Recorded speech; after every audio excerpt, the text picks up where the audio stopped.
আমাদের এই পশ্চিমবাংলার এখন সবচেয়ে বড় চর্চিত বিষয় হলো গরু। কে গরু খাবে আর কে গরু কেনা বেচা করবে, এটা নিয়ে আমাদের সমাজে এখন সবচেয়ে বড় আলোচনা সমালোচনা দুটোই হচ্ছে। তবে কিছু সম্প্রদায়ের মানুষ হিন্দু সম্প্রদায়ের দিকে আঙুল বাড়িয়ে বলছে হিন্দুরাই গরু কেনা বেচা করে বলে অন্য সম্প্রদায় গরু খাওয়ার সুযোগ পাচ্ছে। তবে এই কথাটার উপর ভিত্তি করে আজ আমি তোমাদেরকে দু চার কথা বলবো। প্রথমে আসি মূল ঘটনা সূত্রপাত কোথা থেকে হয়েছে। যখন আমাদের সরকার থেকে আইন জারি করে যে গোহত্যা প্রকাশ্যে করা যাবে না, পাঁঠা বলি সম্পূর্ণরূপে বন্ধ, তারপরেই কিন্তু এই আলোচনা সমালোচনা শুরু হয়েছে। কিছু হিন্দু সম্প্রদায়ের বউ এই আইন জারি হওয়ার পরে রাস্তায় নেমে প্রতিবাদ করছে। তাদের প্রতিবাদ একটাই, গরু কেনাবেচা করতেই হবে। তারা লোন নিয়ে গরু পালন করেছে কসাইকে দেবে বলে, এখন কুরবানির সময় যেহেতু তার গরুটা বিক্রি হচ্ছে না, তাই তারা সরকারের বিরোধিতা করছে।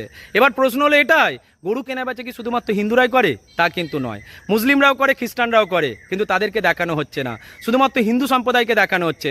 এটাই প্রমাণ করতে চেষ্টা করা হচ্ছে যে হিন্দুরাই সরকারের বিরোধিতা করছে। হিন্দু হিন্দু ভাই ভাই এই কথাটাকে নষ্ট করার চেষ্টা হচ্ছে, হিন্দুদের মধ্যে বিভেদ তৈরি করার চেষ্টা চলছে।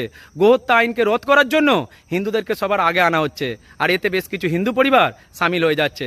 তবে একটা কথা মনে রাখবে, আমাদের এই পশ্চিমবাংলাতে 2 কোটি পরিবার আছে। সেই 2 কোটি পরিবারের মধ্যে 0.00002% মাত্র গোপালনের সাথে যুক্ত।